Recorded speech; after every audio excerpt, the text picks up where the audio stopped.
Veterinary విజ్ఞానం YouTube channel చూస్తున్న ఉభయ తెలుగు రాష్ట్రాల రైతాంగ నిరుద్యోగ యువతకు నమస్కారం.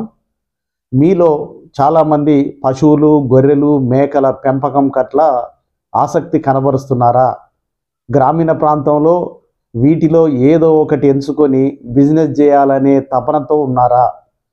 ఈ బిజినెస్ ఐడియా ఉన్నాగా పెట్టుబడి, వర్కింగ్ క్యాపిటల్ ఏ విధంగా లభిస్తుంది, ఎవరిస్తారని ఆలోచిస్తున్నారా?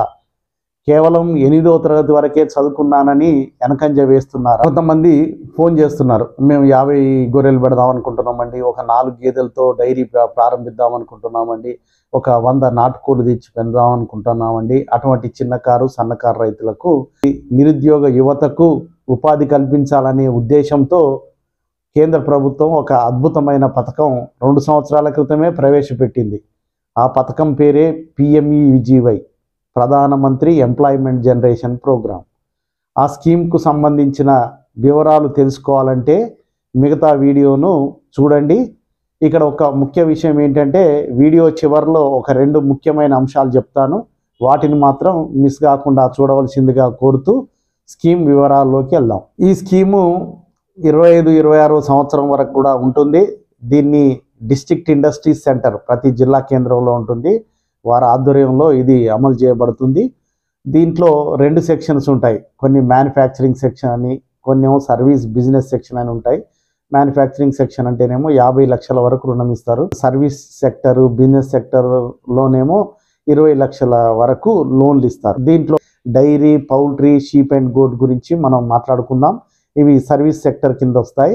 దీంట్లో 20 లక్షల వరకు రుణ సదుపాయం ఉంటుంది. ఈ మధ్యకాలంలో NLM స్కీమ్ వచ్చిన తర్వాత చాలామంది చిన్నకారు, సన్నకారు రైతులు చిన్న స్థాయిలో పథకాలు లేవా అని చాలామంది అడుగుతున్నారు. వారికి ఇది చక్కగా ఉపయోగపడుతుంది.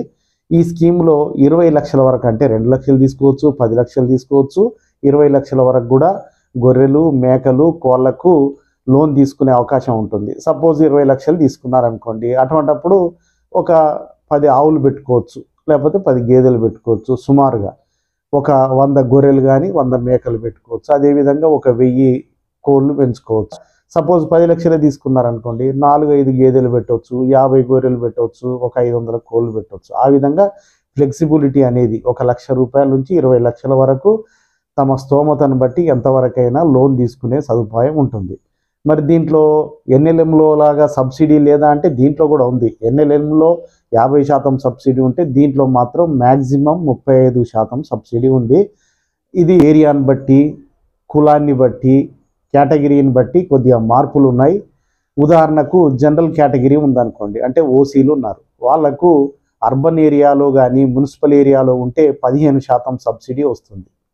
అదే గ్రామీణ ప్రాంతాల్లో ఉంటే 25% వస్తుంది. స్పెషల్ కేటగిరీ అని మరొక కేటగిరీ, దాంట్లో ఉమెన్ ఉంటుంది, వికలాంగులు ఉంటారు, SC, ST, BC వీళ్ళందరూ ఉంటారు. వాళ్ళు అర్బన్ ప్రాంతంలో ఉంటేనేమో 25%, గ్రామీణ ప్రాంతంలో ఉంటేనేమో 35% సబ్సిడీ ఉంటుంది. మీకు స్లైడ్లో చూపెడుతున్నాను.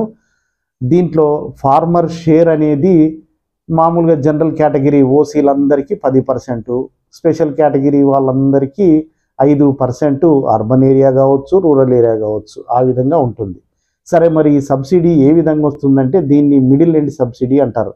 3 ఇయర్స్ స్కీమ్ ప్రారంభమైన తర్వాత సబ్సిడీ మనకు వచ్చి చేరుతుంది. అదే 25 కావచ్చు, 15 కావచ్చు, 35 కావచ్చు, ఎలిజిబిలిటీని బట్టి. అర్థమయ్యేట్టు చెప్పాలంటే, సపోజ్ ఒక 20 లక్షల లోనే తీసుకున్నారనుకోండి, డైరీ అంటేనేమో 10 గేదెలు వస్తాయి సుమారుగా, షీప్ అండ్ గోట్ అంటేనేమో ఒక 100 వస్తాయి, పౌల్ట్రీ అయితేనో ఒక 1000 వస్తాయి అనుకున్నాం. 20 లక్షలు తీసుకున్న వ్యక్తి జనరల్ కేటగిరీలో ఉన్నాడు అనుకోండి, ఓసీ అనుకోండి, అటువంటి వ్యక్తి అర్బన్ ప్రాంతంలో ఉంటే 15% సబ్సిడీ వస్తుంది అనుకున్నాం. అంటే 20 లక్షలకు 15% అంటే 3 లక్షలు సబ్సిడీ వస్తుంది. అదే రూరల్ ఏరియాలో 25% వస్తుంది, అంటే 5 lakhs సబ్సిడీ వస్తుంది.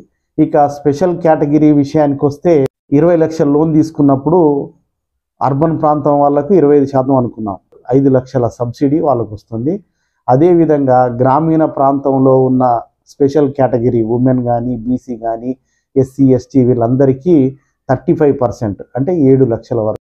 ఇవి సబ్సిడీ వివరాలు. ఇక మార్జిన్ విషయానికి వస్తే మనం ఏమనుకున్నాం, జనరల్ కేటగిరీ వాళ్ళందరికీ 10% అనుకున్నాం. 20 లక్షలు తీసుకున్నప్పుడు 2 లక్షల చొప్పున వాళ్ళు మార్జిన్ మనీ చెల్లించాల్సి ఉంటుంది. అదేవిధంగా స్పెషల్ కేటగిరీ వాళ్ళకు 5% అనుకున్నాం. అంటే 20 లక్షల్లో 5%, 1 lakh చొప్పున వాళ్ళు ఫార్మర్ షేర్ ఉంటుంది. సరే లోన్ తీసుకున్నాం అనుకోండి, దానికి వడ్డీ సుమారుగా ఒక 10% ఉంటుంది.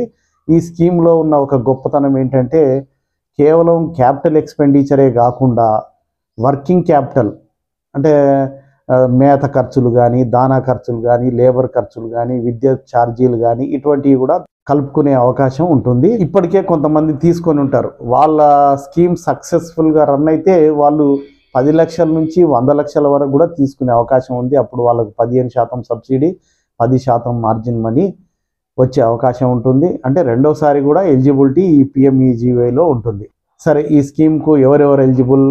8th క్లాస్ చదివి ఉండాలి, 18 years ఏజ్ పూర్తి అయి ఉండాలి, 5 లక్షల పైగా లోన్ తీసుకునే వాళ్ళు, ఎంటర్‌ప్రెన్యూర్ డెవలప్మెంట్ ప్రోగ్రామ్ EDP అనే ట్రైనింగ్ ఉంటుంది. ఇది మనం ఇంట్లో కూర్చొని ఆన్లైన్లో చేసుకోవచ్చు, లేకపోతే ఆఫీస్కి వెళ్ళి వారం రోజుల పాటు ఆఫ్లైన్లో కూడా చేసుకోవచ్చు. ఆ ట్రైనింగ్ తీసుకోవాలి, వాళ్ళు సర్టిఫికేట్ ఇస్తారు, అది అవసరం ఉంటుంది. దరఖాస్తు చేసుకోవడానికి లింక్ మీకు స్లైడ్లో ఇస్తున్నాను. ఆ లింక్ ఓపెన్ చేస్తే మీకు వివరాలన్నీ వస్తాయి. పూర్తి చేయడానికి మనకు కావలసిన పత్రాలు ఏంటంటే ఆధార్ కార్డు కావాలి, ఫోటోలు కావాలి, అర్బన్ ఏరియానా రూరల్ ఏరియా అన్న తెలవడానికి ఏరియా సర్టిఫికేట్ కావాలి, 18 సంవత్సరాలు దాటిందా లేదా అన్న నిర్ధారణ కోసం ఏజ్ సర్టిఫికేట్ కావాలి, కులం సర్టిఫికేట్ కావాలి, ప్రాజెక్ట్ రిపోర్ట్ కావాలి. ఇందాక చెప్పినట్టు శిక్షణ పూర్తయిన తర్వాత సర్టిఫికేట్ కూడా మనకు అవసరం ఉంటుంది. బ్యాంకు యొక్క డీటెయిల్స్ కూడా అవసరం ఉంటాయి. ఇవన్నీ ఫిలప్ చేసిన తర్వాత ఒక ప్రింట్అవుట్ తీసుకొని హార్డ్ కాపీ ఆ జిల్లా కేంద్రంలో ఉన్నటువంటి జిల్లా పారిశ్రామిక కేంద్రం సమర్పించాల్సిన అవసరం ఉంటుంది. సరే, వీడియో చివరిలో 2 ముఖ్యమైన అంశాలు చెప్తానన్నాను. అదేంటంటే PMEGY ఈ స్కీమ్లో నేను చెప్పిన డైరీ, పౌల్ట్రీ, షీప్ అండ్ గోటే కాకుండా సుమారు 1000 వరకు స్కీములు ఉన్నాయి. అవి కూడా మీరు ఎంచుకోవచ్చు. దాని వివరాలు కావాలంటే ఈ వీడియోలో చెప్పడం సాధ్యం కాదు కాబట్టి PMEGY వెబ్సైట్లోకి వెళ్తే మీకు ఏం స్కీమ్స్ ఉన్నాయో అవన్నీ తెలుస్తాయి. ఏది అనువైందో అది ఎంచుకునే అవకాశం ఉంది. అది ఒక గొప్పతనం. రెండవది ఏంటంటే మిడిల్ ఎండ్ సబ్సిడీ అని స్కీమ్ గైడ్ లైన్స్ ప్రకారం ఉంది. అంటే 3 years తర్వాత ఇస్తారని.